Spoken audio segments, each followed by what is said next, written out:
You know, I love seafood, and prawns are one of my particular favourites. In the UK, prawns are mostly available frozen, but at a premium, you can get some really good fresh produce. I remember as a child, my mum used to make all these gorgeous, spicy curries. They were wonderful, aromatic. And I'm going to try out this tangy tomato sauce-based prawn dish. And I'm really looking forward to it.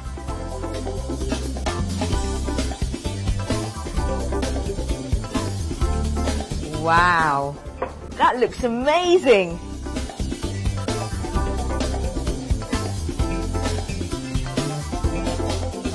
They're absolutely divine. It's got a hot kick to it at the back of my throat, but the spices are delicious. The combination is incredible. There's a lot of tomato in there, but it's been combined with all kinds of other spices and ingredients, like garlic. It's got a bit of chili. Wow, it's lovely. I love it, I really do. It's a nice dish. In the UK, prawns are made in all sorts of ways. For example, you'd serve prawns on a bed of lettuce, surrounded by this unusual seafood cocktail sauce. But they also get their influences from other parts of the world, especially other parts of Europe. So they combine their prawns with tomatoes, a lot of fresh ingredients, and a few spices. So I'm going to show you an unusual British dish with a bit of a kick to it, as well as some tanginess with tomatoes. Now, I'm in a vibrant market where they're selling all kinds of seafood. You've got fish over there. I've got some poultry. There's a bit of meat.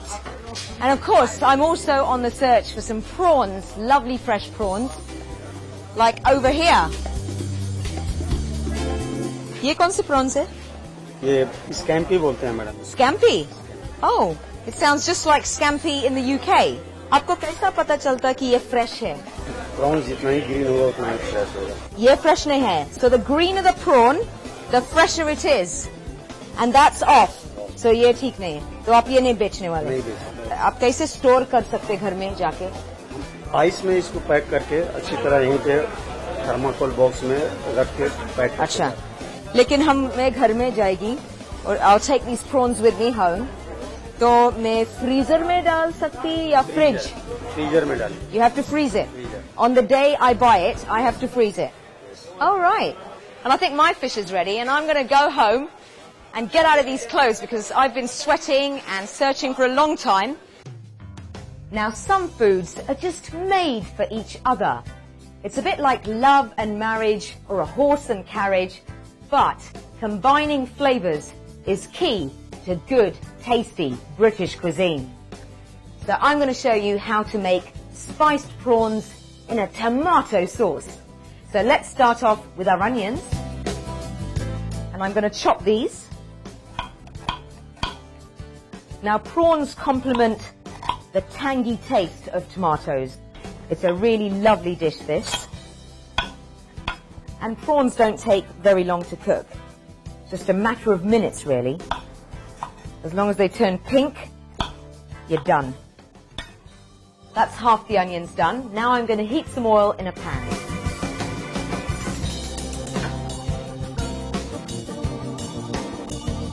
And I'm going to use olive oil for this. I'm going to tip these into the pan. Then in goes my garlic.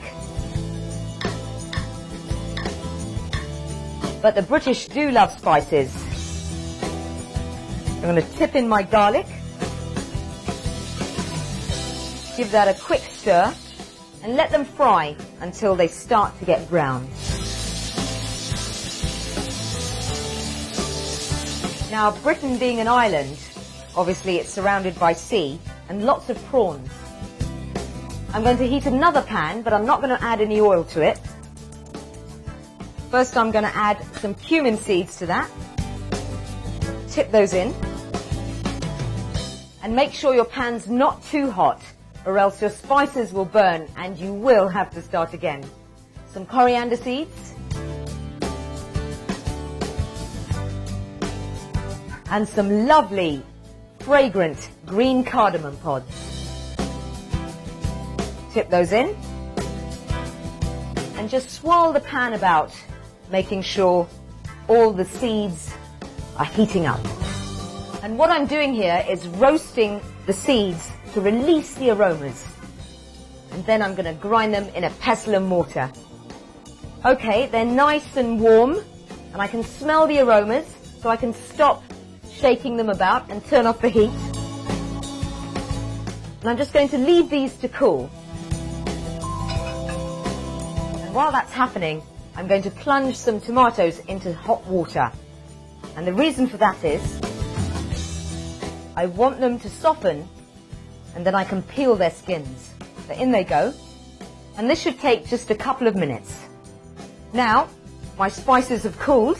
When you shake them after you've roasted them, you're actually cooling them now. So that's fine. So I'm going to put them in a pestle and mortar.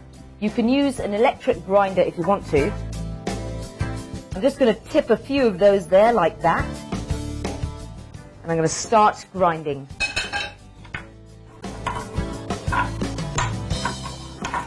And this is a nice combination. We've got coriander, cumin, and cardamom.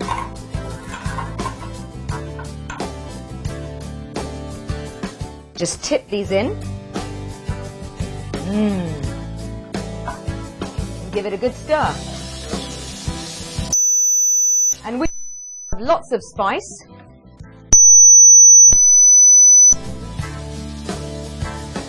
A bit of chili powder. And a pinch of salt.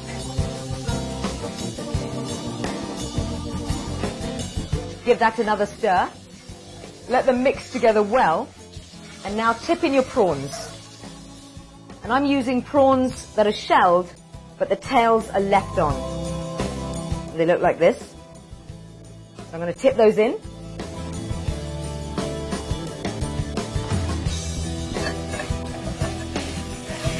And as I'm mixing it all up, the prawns are actually beginning to turn pink. They're changing colour as we speak. That's incredible. And the flesh of the prawns is soaking all the spices up. Aromatic, delicious, and tasty.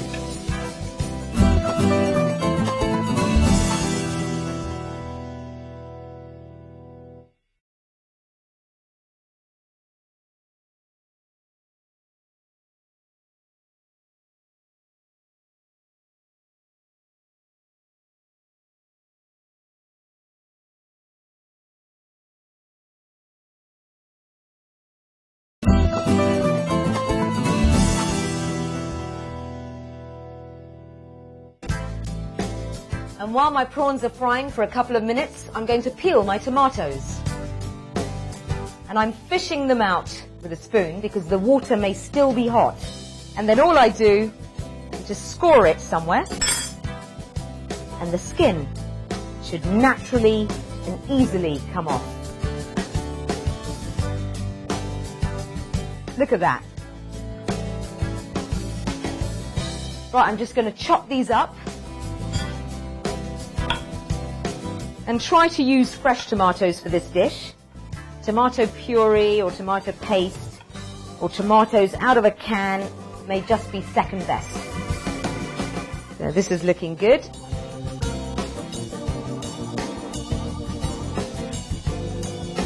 And bizarrely, the Brits didn't eat tomatoes until the late 16th century. It's really odd, because every dish I've known has tomatoes.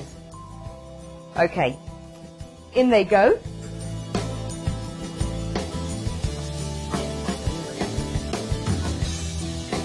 And give that a good stir. Look at that. Aren't those colours wonderful? Well, this is looking lovely. I'm just going to add a couple more seasonings to it. Some black pepper, which I'm going to crush. And then tip them in.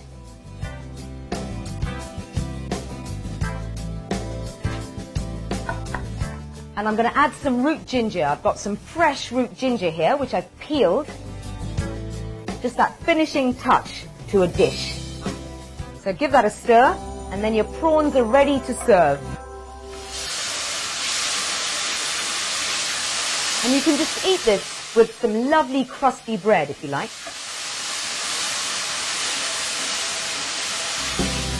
Now I'm going to make one of my favorite dishes, and it's chicken in a barbecue sauce. And everyone keeps asking me how to make barbecue sauce, so I'm going to tell you now. First of all, I'm going to chop an onion and try and chop it as finely as possible. Now, barbecue sauce is a lovely, sweet, sour, tangy sauce that we all love. And we make this recipe for picnics and also for barbecues. I'm just going to place these onions into a little bowl.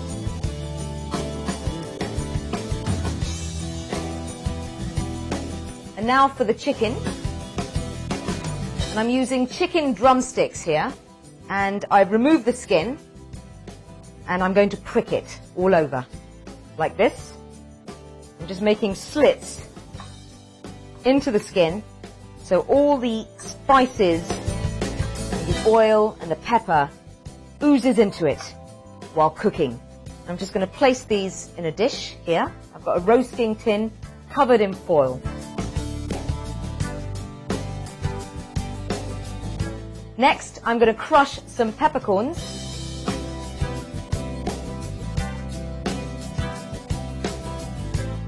And it's best to use fresh peppercorns for this dish because it has a better flavour than just ground ordinary black pepper. That's lovely. And now I'm going to sprinkle it all over my chicken pieces. Then I'm going to add some olive oil. I'm going to drizzle it all over the chicken.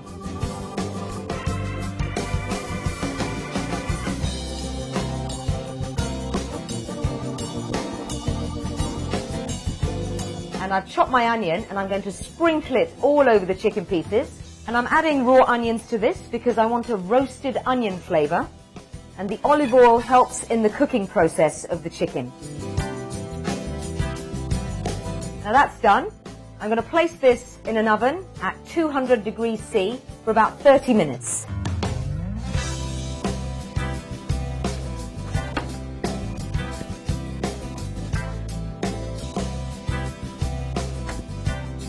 And now it's time for my barbecue sauce. And for that, I'm going to place all the ingredients in a bowl here.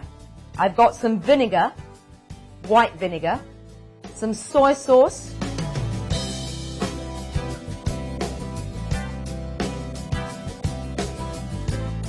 next, some tomato puree,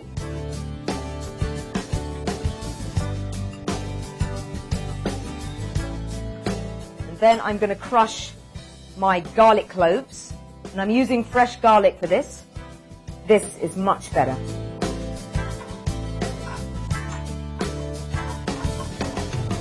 And this is very pungent, very aromatic. It's really strong.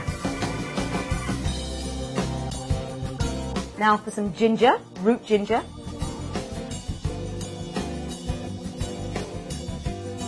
And if you're going out to buy some ginger, make sure the skin is quite smooth and wrinkle-free, because if you've got wrinkly ginger, that means it's old and it's quite dry.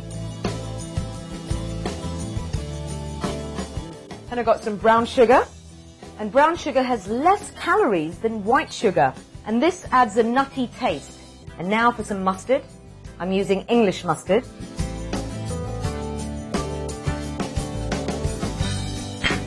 Give that a good mix. And if you wanted to make your barbecue sauce a little spicier, just add some chilies. Nice and barbecuey. I'm just going to smell it. It smells just like how a barbecue sauce should. And now it's time to smother the sauce all over the chicken.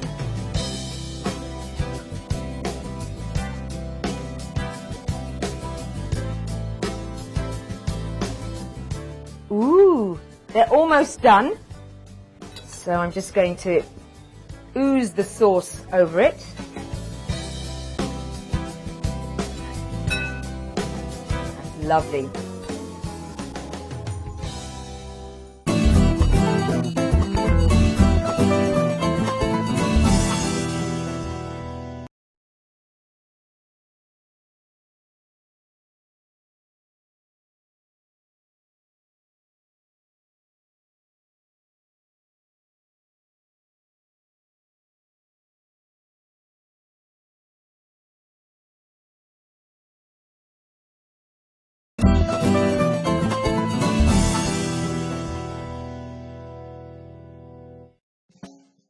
Yummy! And I'll continue basting my chicken with the barbecue sauce until it's cooked through.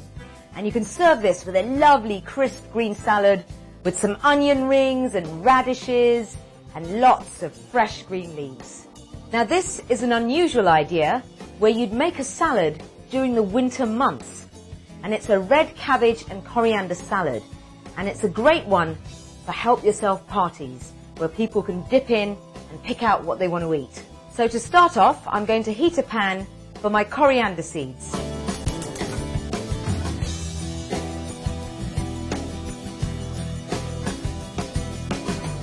Just tip them in and then swirl the pan around.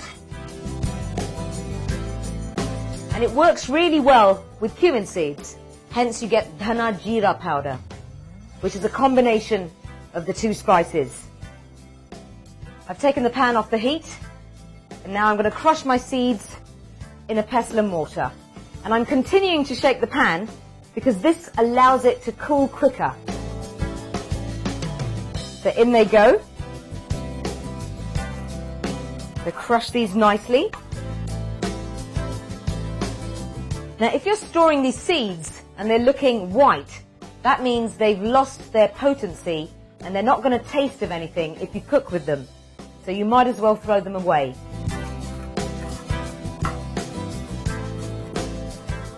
Right, they're crushed nicely, so I'm going to place them over here.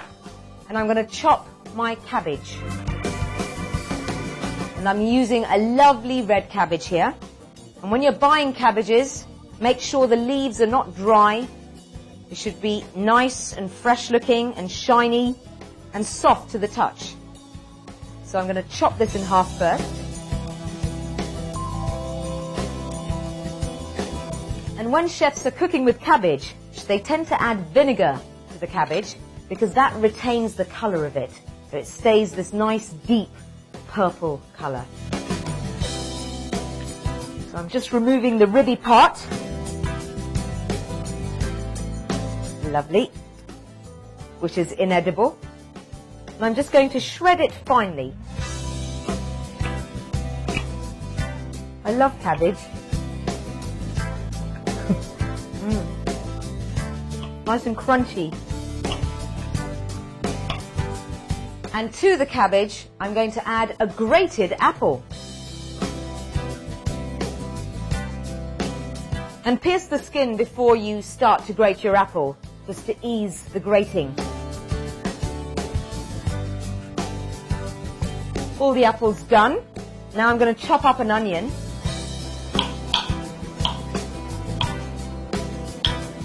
Just tip those in.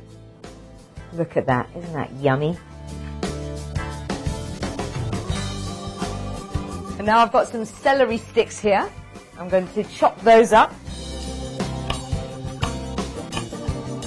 This is the only green stuff in this salad.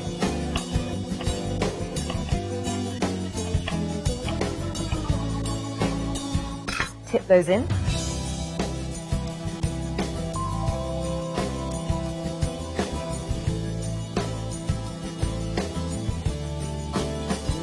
So I'm just going to mix that all up.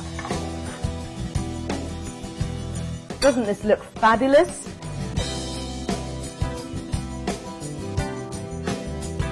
And now for the dressing. And for my